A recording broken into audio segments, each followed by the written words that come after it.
Laima, tu pavisam nesen nopublicēji rezultātus savam pētījumam, saucās Investor Pulse, kur tu skatījies, kāds izskatās Latvijas, laikam jāsaka, vidējais investors.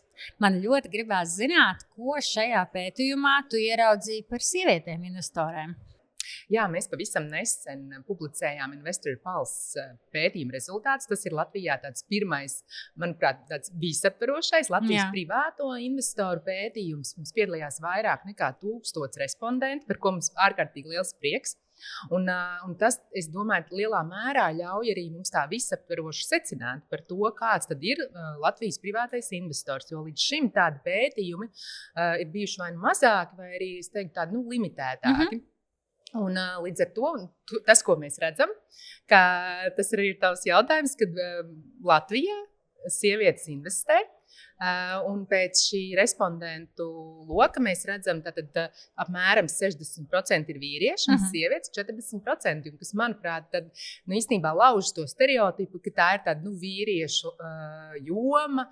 Un tā kā sievietēm ir interesi par investīcijām. Ļoti liels prieks, es neslēpšu, ka man bija ļoti liels prieks skatīties šo tavu pētījumu rezultātus, un es, protams, ar nedaudz tādām trīcošām rokām vēru vaļā un domāju, kas tad tur parādīsies. Bet tā ir arī mana sajūta, ka mūsu sieviešu investoru kļūst aizvien vairāk. Mēs varbūt bieži vien esam klusākas par to runājot un to izpaužot, bet mūs ir vairāk. Un pastāst mazliet, kas tu redzēji, kas ir, ja tādas ir, kas ir kaut kādas atšķirības starp investoriem, sievietēm, vīriešiem, kas ir tādas galvenās diferences tur? Jā, būtībā es teiktu tā, tad ļoti daudz kopīgās lietas. Un tās atšķirības ir vairāk tādās niansēs. Galvenās kopīgās lietas, tātad vecums, 36 līdz 45 gadi, tas ir Latvijas privātā investora tāds profils, gan vīriešiem, gan sievietēm. Tātad ir jau, es teiktu tā, ir vecums, ka tu esi nostiprinājies savā profesijā, ir brīvie līdzekļi, ja, un es domāju, ka tas kaut kādā veidā arī parāda šo interesi, ka vienkārši ir nepieciešamība arī savus brīvos līdzekļus ieguldīt. Jā. Tad aktīvu klases, tātad top 1 akcijas, tad seko pensiju 3. līmenis, ITF, gan sievietēm, gan vīriešiem tas ir vienādi, un tad ir tās interesantās nianses. Tad sievietes 4. vietā sievietēm ir uzkrājums ar dzīvības apdrošināšanu, un tad seko obligācijas. Vīriešiem 2. 4. vietā obligācijas. Un tad, bet tā tad vēlreiz pasaki, tas tavs topiņš, ko tu teici, pirmās ir abiem 2 akcijas, pensija 3. Jā. Tad ir ETF, tātad biržā tirgotie fondi. Arī par fondiem esam podkastā jau mazliet īstenībā runājuši. Un tad nāk tā atšķirības starp uzkrājošo dzīvību un obligācijām. Jā, tieši tā. Un mērķis būtībā arī ir vienāds, gan vīriešiem, gan sievietēm. Tad ir tātad vairot šos pasīvos ienākumus. Un arī tā arī kaut kāda atbilde, lai šie uzkrājumi vienkārši inflāciju tos neapēd.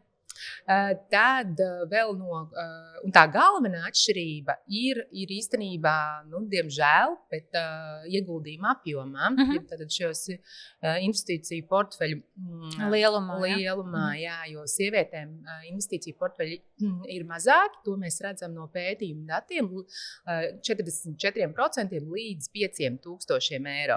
Iespējams, tas ir arī mazāk, tad mums tā pirmā robeža bija līdz 5,000. Savukārt vīriešiem mēs redzam, ka tie portfeļi ir lielāki, tad sākot no 5,000 uz augšu, 100,000 un pat vairāk. Bet zini, ko, Laima? Es tev teikšu, ka es laikam par to neuztraucos. Jo man liekas, ka tas svarīgākais ir tie pirmie soļi, tad, kad tu sāc tos pirmos soļus, un tas, ko es redzu, varbūt tādā uzvedības atšķirībā sievietēm, vīriešiem, ka viņas iespējams ilgāk apsver to gatavošanos, tad, kad sāk varbūt sākotnēji ar mazākām summām, bet tad, kad viņas ir sākušas, viņas investē ļoti, ļoti jaudīgi. Tā kā līdz ar to man, protams, būs ļoti, ļoti interesanti pasakot līdzi, jo šis ir tāda veida tev pirmais pētījums.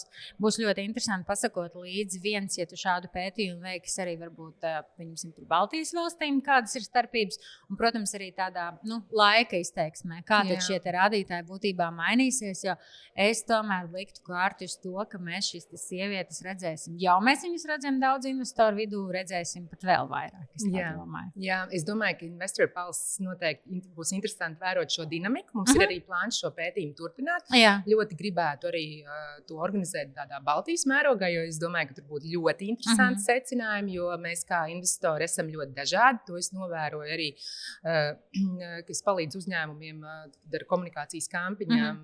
Pārsvarā imitējot obligācijas akcijas, tas vienkārši ir rētāk.